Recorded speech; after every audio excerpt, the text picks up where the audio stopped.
Good morning. Every day our brave officers wake up, put on a bulletproof vest, kiss their spouses and children goodbye, and then put their lives in the line to protect our families. For that reason and so many more, we're here today to join forces to get the backs of our first responders and push for bipartisan, bicameral legislation that we're all leading together here.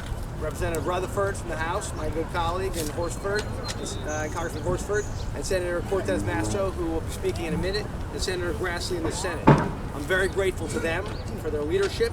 This legislation was developed through many conversations and hours with our communities and local law enforcement, including my good friend Wayne Blanchard with the New Jersey State Troopers Fraternal Association, the PBA, NAPO, and FOP.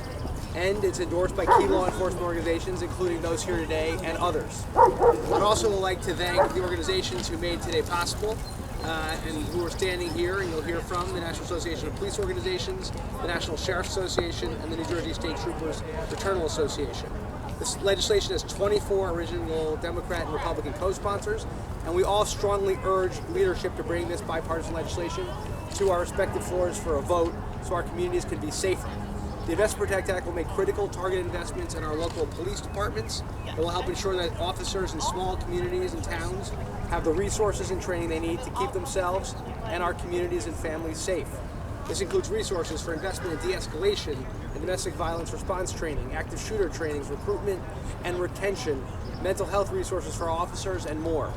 And the recruitment and retention is key right now, and we have a shortage of officers in so many of our communities. Cutting to the bone only weakens any profession, pushes out good people, diminishes the overall quality, and fuels a race to the bottom.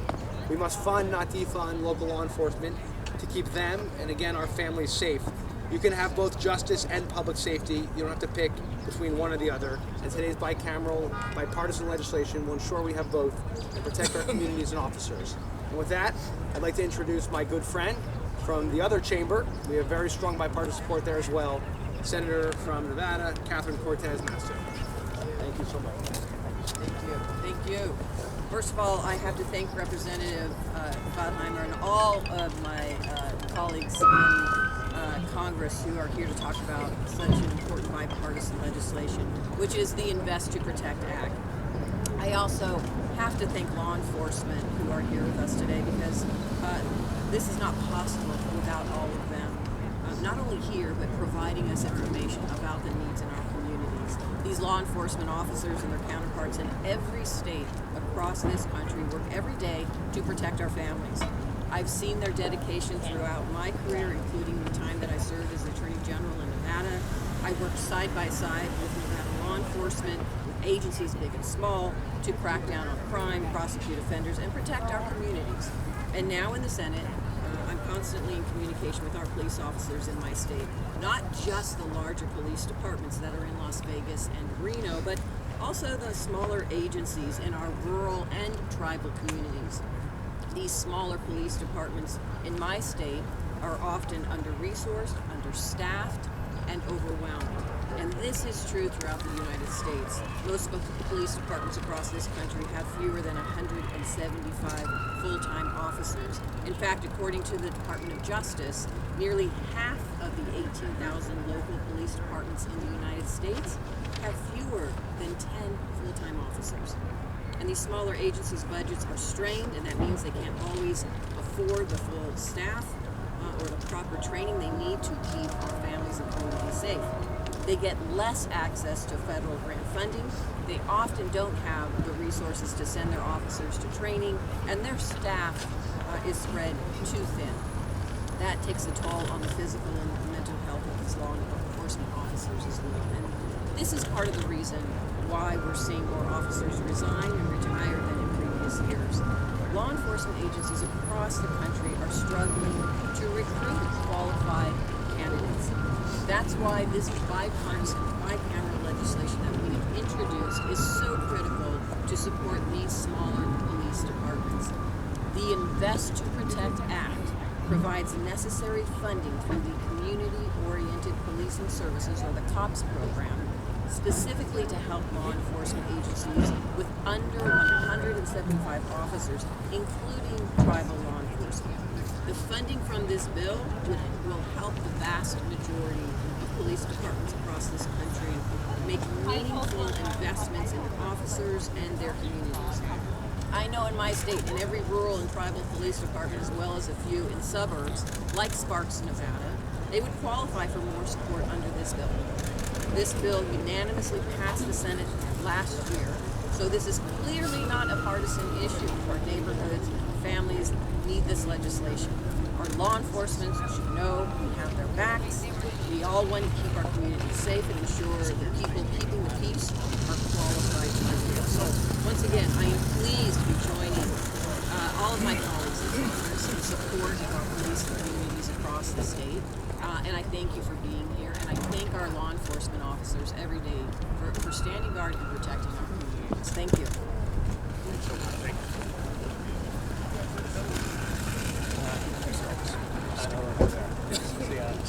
Gillen is here as well, and I'm very grateful to the Senator for your terrific leadership. Thank you again, Senator, and Senator Grassley. Thank you so much. We're going to get this done and protect our communities and protect our law enforcement. Invest to protect. Now, I'm very grateful to introduce the co-chair of the Law Enforcement Caucus, who I'm very proud to serve with, my good friend from the state of Florida, Sheriff and Congressman John Rutherford. First, I want to thank you, Josh. I tell you, what a great law enforcement partner you've been to local, state, and federal law enforcement.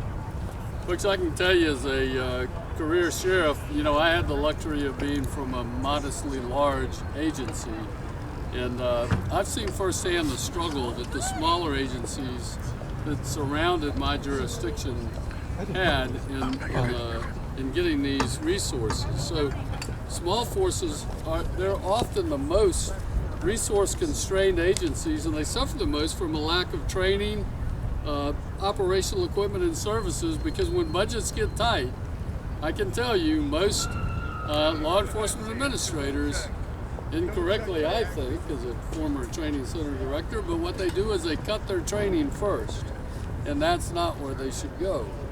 But that's why this bill, Invest to Protect, is so important.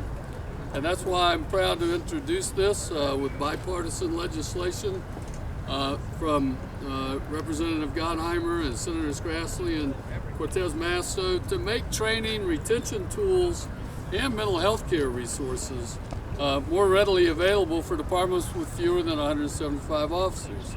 It's important that we streamline the grant process for these smaller agencies to provide them with the resources that they need to protect not only their communities, but their law enforcement officers. This is common sense legislation, and I really hope, Josh, that we can really make it happen this session. Thanks, man. Yeah, and now it's my pleasure to introduce from NAPO, the National Association of Police Organizations, the Director of Governmental Affairs, Andrea Edmiston.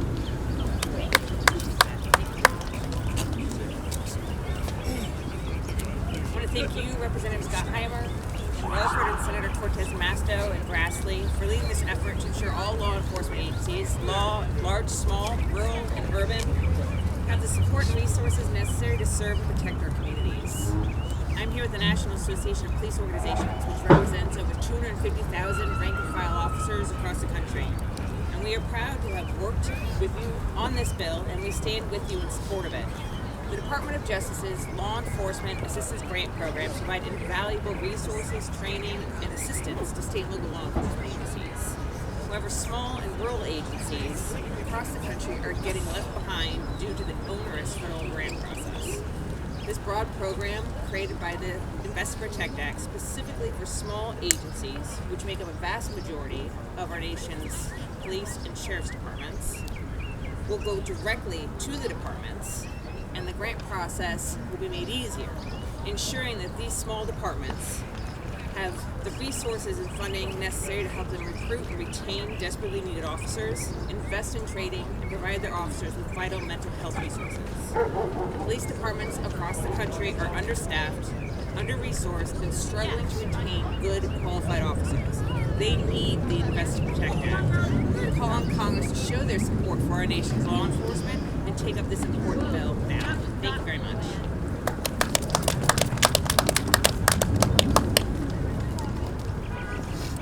Now from the National Sheriff's Association, Executive Director John Thompson. Thank you so much, John. Thank you. Good morning, everyone. I hope you're enjoying the weather here in spring has sprung. Standing behind me are heroes. We see the heroes out in the streets every single day, but let me tell you about the 4 heroes that are really doing something to fix a broken system. And that is Congressman Gottheimer, Congressman Sheriff John Rutherford. These guys are fixing something. Senator Grassley, Senator Cortez, Masto. That's leadership, ladies and gentlemen. That's leadership right there.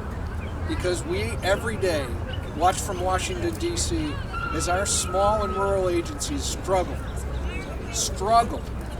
to recruit, retain, train, and sustain the deputies and the cops that are walking the beat, driving patrol, and seeing the worst of humanity day in and day out.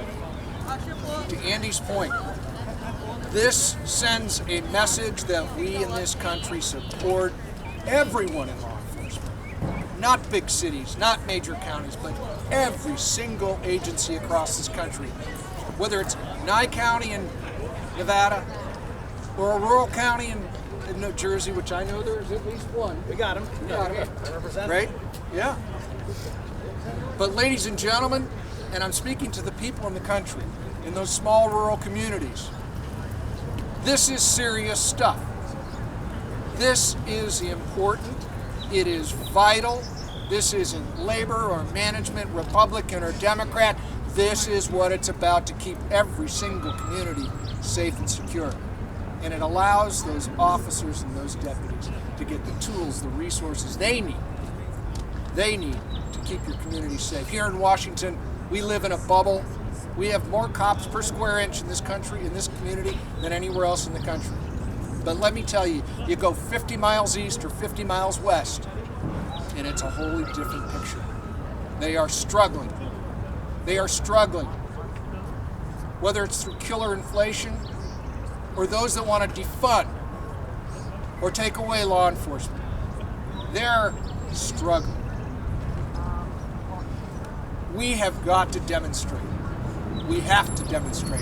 And these people are doing it. These leaders behind me, these are heroes. This is bipartisan. It's urgent. It's needed. But every day, let me tell you just a story, and you'll hear it again probably later. A deputy wakes up, he puts on his uniform, he puts on that star. A cop puts on his uniform, puts on that badge. They're in a small rural community, and day in and day out, they see the worst of domestic violence, drug overdoses. They see car wrecks that are heinous, that they have to respond to. They live it day in and day out, and we can do something about it. And ladies and gentlemen, it is an honor, a privilege, and perhaps one of the greatest in my career in sheriff's business to stand here and support this and support these people. This is vital. We pay our sheriff's deputies and we pay our cops a tenth of what they deserve. And I'm looking at the media, looking at all of you. You're all decently paid or you wouldn't be standing here. We got deputies that put their lives on the line every day and are paid half of what they're paid. Every single second of every single day, they are protecting you, your family, where you came. God bless these folks. God bless Senator Cortez, Masto, and God bless the county. Thank you. Excellent. Now from New York's 4th District, a very good friend and one of the co-sponsors of this bill, Laura Gillen.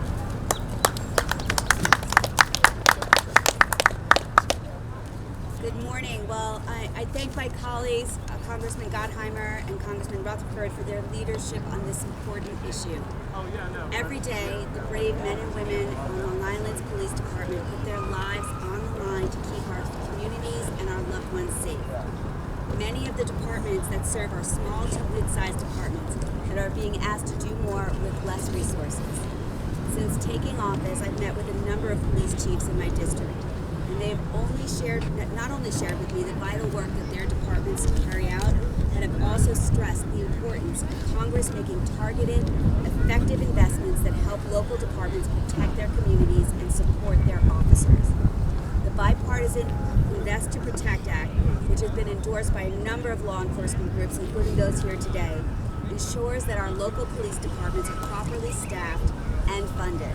We must continue to invest in our law enforcement agencies and ensure that our police officers have the training and the resources that they need to protect themselves and our communities. This bipartisan bill is a strong step in the right direction. I look forward to working with my colleagues on both sides of the aisles to provide these vital resources to our nation's law enforcement officers, fight crime, and keep Americans safe. Thank you.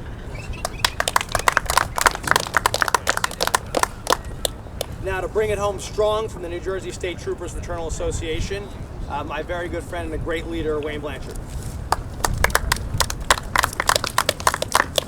Thank you, Congressman. Good morning.